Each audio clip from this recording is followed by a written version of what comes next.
Welcome Classic Rock fans to one of my top 10s, and today we're looking at the 10 best Beatles songs.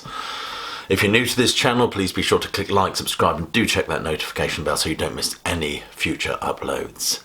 Stick around to the end where there'll be a few honourable mentions as well. Number 10 on my list is We Can Work It Out, which is very much a song about seeing something from a different perspective, with probably the most intense tambourine shaking in any rock song. It was a number written at Rembrandt, which was the house Paul bought for his father in 1964, and a tune inspired by his problematic relationship with Jane Asher. As Paul explained to Barry Miles, it is often a good way to talk to someone or to work your own thoughts out. I don't know if he means through the medium of song. If he does, of course, arguments in the Macca household would be awfully entertaining, wouldn't they?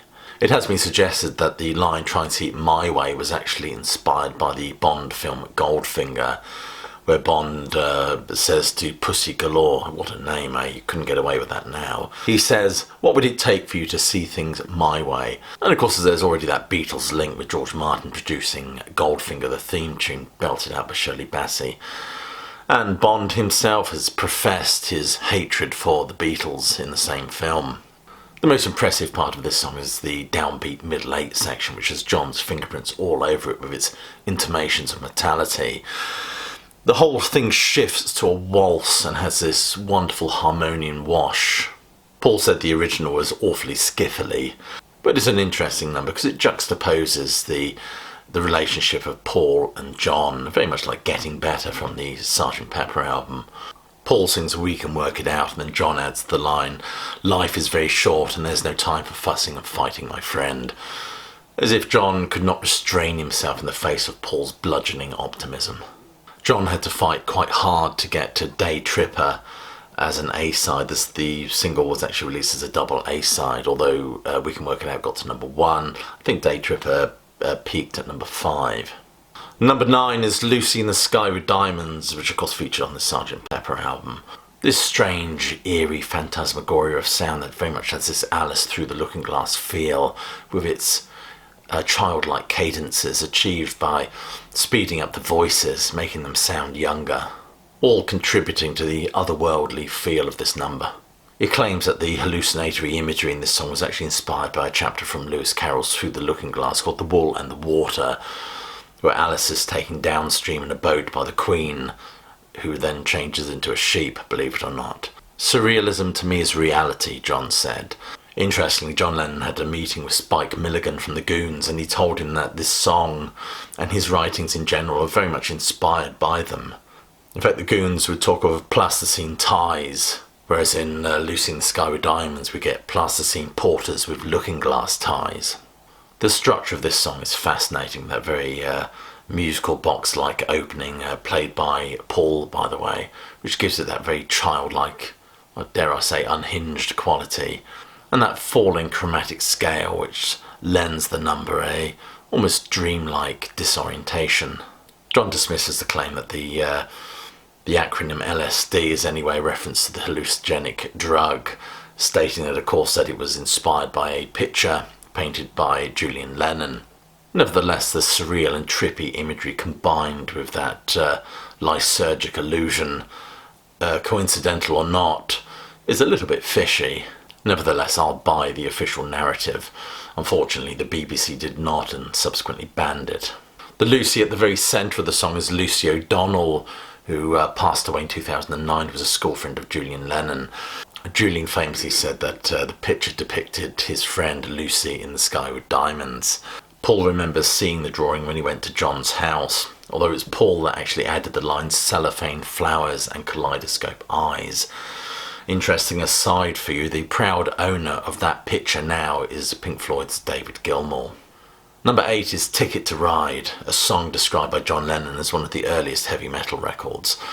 Although the Kinks' "You Really Got Me" had preceded this number, I think it came out the previous summer. According to Steve Turner's book, this was the first Beatles track to feature an incessant, clanking riff, underpinned by that heavy drum beat. As Lennon said, it was pretty heavy for the time. Paul told his biographer Barry Miles that the loopy suggestion made by some Beatles fan that the song was actually written about a train journey that he would make down to Ryde on the Isle of Wight is actually partly correct. Of course, Paul would visit his cousin Betty Robbins, who ran the boat bars in Union St. Ryde, so that partly feeds into this number. Not to mention when the band actually performed it. They did a promo video, I think, where there was lots of images of railway tickets behind them. Although on the surface level, of course, the narrator seems to be singing about a girl taking a ticket to ride out of his life. But there's, of course, a third meaning. When the band were in Hamburg, a lot of the working girls would have to get medical checkups and get given a clean bill of health before they could continue working. John would rather waggishly refer to this as the girls being given a ticket to ride. The phrase was also used in spiritual and gospel songs. In fact, there's one number in particular titled, "If I Got My Ticket, Lord, I Can Ride." I don't know if Lennon was aware of that one. One thing that is for certain is this song marks a turning point for the Beatles. The sound is different, it's more aggressive, it moves away from what Paul McCartney termed as that pure rock and roll. He goes on to say, "Instead of ending like the previous verse, we changed the tempo. We almost invented the idea of a new bit of song on the fade out. It was quite radical at the time." It's also worth noting that in 1965 music was becoming increasingly electrified. Let's not forget the Stones put out Satisfaction in May of that year. Maybe that was at the back of their mind when they did this one. Number 7 is While My Guitar Gently Weeps. This is one of those excellent numbers written in India in 1968. Harrison had the guitar chords and the music worked out in his head, but he wrote the lyrics when he returned to England, inspired by the relativism principle of I Ching. Apparently Harrison just pulled the book off a shelf at his parents' house, opened it up and was inspired by the first words he saw. Have to wonder whether or not the page just fell open at the Coates Kinney poem. The Coates Kinney poem, of course, was much anthologised at this time. The poem itself was Rain on the Roof. When the humid shadows hover over all the starry spheres, and the melancholy darkness gently weeps in rainy tears. George said that in the West we tend to think that everything happens simply due to coincidence. It just happens that I'm sitting here and the wind is blowing my hair and so on. But the Eastern concept is that whatever happens is all meant to be, and there's no such thing as coincidence. Every little item that's going down has a purpose. It's about this time, of course, that Harrison lends the acetate of the White Album to Eric Clapton, who then plays it to his inner circle and friends, which annoys our George somewhat. The sessions for While My Guitar Gently Weeps begins on July 25th, a couple of months after John's Revolution 1. However, I think the best version is that acoustic version that George records of Paul accompanying him on the organ. I have to say that While My Guitar Gently Weeps is the greatest song that George wrote with the Beatles. It's an exercise in randomness. The song is a simple study of that theory. And number 6 is Hey Jude. At the very centre of this song is a boy whose life is disintegrating. It's worth bearing that in mind, as Paul's lyrics beautifully address themes of comfort and reassurance. Of course, the song mutates from Hey Julian to Hey Jules to eventually Hey Jude, actually named after a character in Oklahoma played by Rod Steiger. The character was Judd Fry. It's a song bristling with emotion, care and love. One critic has described it as like a letter to a friend. I think even Lennon has described it as McCartney's best song. I often wonder, though, Paul, being a child of Catholic parents, would have understood that Hey Jude is the patron saint of lost causes, the saint to whom we pray when all hope is lost. If you read Cynthia Lennon's autobiography, she portrays a scenario where Paul turns up at a house and is quite apologetic for John's behaviour. She goes on to say that he was the only member of the Beatles family who had the courage to defy John. In fact, musically and personally, the two were beginning to go in separate directions. So perhaps Paul's visit to me was also a statement to John. Although, interestingly, of course, John thought that Hey Jude was in part a song written to him, dedicated to him. And there's a line in there, you've seen her, go and get her, which he took to be referencing his relationship with Yoko Ono. Another fascinating line from this song is the movement you need is on your shoulder. McCartney wanted to drop this as it was just a placeholder, really. He felt it was a bit crummy. But it was actually Lennon who insisted that that line stay in the song. And I think he was right. Hey Jude was the first single released on the Beatles' Apple label. It did obscenely well. I think shifting like 10 million copies. It even did better than I Want to Hold Your Hand, which was, I think, the bestseller prior to this one. While they were recording this one, George Harrison wanted to add a little guitar lick after each line, to which McCartney asked him to please stop that, and then subsequently felt bad about it. Number 5 is Let It Be. Now, Lennon's tribute to his own mother, Julia, on the White Album is subdued and pained, whereas McCartney's has a sense of reverence. It almost feels like a sermon. McCartney has in fact dedicated to his mother one of the finest gospel ballads ever written. It was actually inspired by a dream where his mother appeared to him and said, "It'll be all right, just let it be." Lennon said that this song was an attempt to emulate Simon & Garfunkel's Bridge Over Troubled Water. Of that I have serious doubts, as the Simon & Garfunkel number actually came out in January 1970, and Paul had already written it by then. And this song perfectly encapsulates McCartney's feelings of despair at the time of being in the Beatles. I think he went on to say that I wrote it when all these business problems started to get me down. I was really passing through my hour of darkness, and writing the song was my way of exorcising those ghosts. It's certainly written in the style of a modern hymn, and many, of course, have mistaken the reference to Mary in this number as perhaps being an allusion to the Virgin Mary, which McCartney has said he doesn't mind, really. If people take succour or comfort from it, then he's okay with that. And as I've said, this song feels like a modern hymn, and those feelings of transcendence and religious fervour are aided by Billy Preston's beautiful, beautiful gospel chords on this one.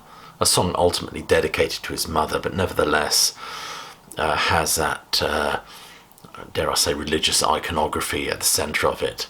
Number 4 is Penny Lane. Penny Lane, forever conjoined with Strawberry Fields, injected something childlike and wondrous into the psychedelic era. McCartney said that the song was actually inspired by the Animals song Club A Go-Go, which was actually the B-side of Don't Let Me Be Misunderstood. Now, the song was actually written by Alan Price and Eric Burdon about a club in Newcastle. And the club was on Percy Street. I know Newcastle very well, actually. But it was very odd at this time for bands to write songs about streets in their own city. And although Penny Lane recalls this scene from McCartney's childhood, it does sound at times suspiciously lysergic. This is not the Penny Lane as experienced by everyday folk. It's a Penny Lane where every colour is intensified, every sound magnified, and every sense is heightened. It's pouring with rain, yet the skies are blue, and this is very much the Penny Lane in his head. It's in my ears, it's in my eyes. And in fact, sometimes it comes across as a wonderful bit of reportage, drenched in the musical textures and tones of the day. McCartney's gift for tunesmithry is undeniable here, as well as his ability to identify the minutiae of a scene. The blue suburban skies is a beautiful, poetic, and dare I say psychedelic line from this number. The sessions for this began on December the 29th, and they wanted a very clean sound influenced by those American productions like Pet Sounds and God Only Knows, of course, which McCartney later said is, I think, one of the finest pop songs ever written. McCartney's true genius on Penny Lane comes with the melding of rock instrumentation with non-rock instrumentation like a 19th century foot-pumped reed organ, the harmonium, and of course classical elements like the piccolo trumpet. The musicologist Howard Goodall states that when Baroque-style melodies superimposed on the thoroughly contemporary backing on Penny Lane, it creates, like so much on Sgt. Pepper, a new hybrid sound. Not a copy, not a clone, a totally new combination. Number 3 is Eleanor Rigby.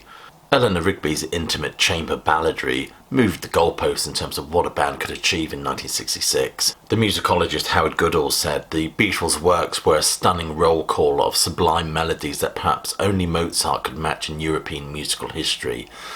Eleanor Rigby is an urban version of a tragic ballad, or as I describe it, an ode to an unexamined life where loneliness and futility are presented as inevitable aspects of the human condition. Many argue that this is the beginning of Baroque pop. Of course, Ray Davies was rather scathing about it. He said that it sounds just like Haydn, and that the Beatles are trying to please music teachers in primary schools. although it was a number that inspired so many. I mean, off the top of my head, Rose for Emily by the Zombies would be an example of that.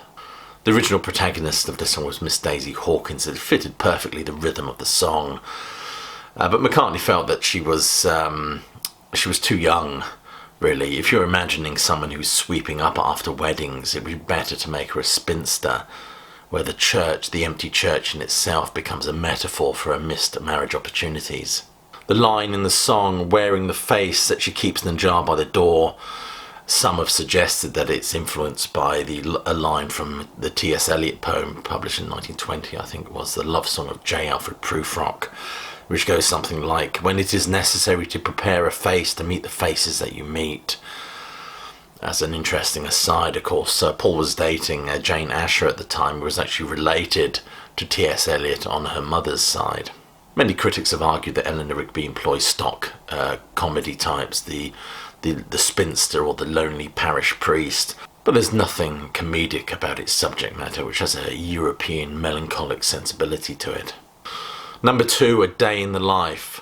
When the Beatles came into the studio to work on a piece written by John, simply called In the Life of, a piece that he'd put together by in part magpieing interesting little snippets from the Daily Mail, including the death of the Guinness heir who had been killed in a car accident and the repair of 4,000 potholes in Blackburn, Lancashire. This piece of random interconnectedness is pure Lennon. The line, I'd love to turn you on, was added by Paul McCartney, who just felt it was a little bit of provocation, a needling of the Conservative establishment. I think it was Oscar Wilde that said there's only one thing worse than being talked about, and that's not being talked about. And McCartney also contributed the dreamlike bridge section. The references in this to having a smoke, dreams and turn-ons, of course, cause this number to be jettisoned by numerous radio stations from numerous countries. But the real genius is a stitching together of these two songs to produce this coherent movement. And you get that orchestral glissando, of course, which some have suggested represents 2 stages of consciousness. In fact, Steve Turner in his book says the mundane observation about car crashes and the early morning routine being interrupted by the sound of approaching transcendence. By turning on, the world of boring detail is transformed. There's no doubt that Sgt. Pepper is a wonderful patchwork quilt of sound, stitched together seamlessly. And number 1 is Strawberry Fields Forever. John Betjeman said that childhood is measured out in sounds, sights and smells before the dark hour of reason grows.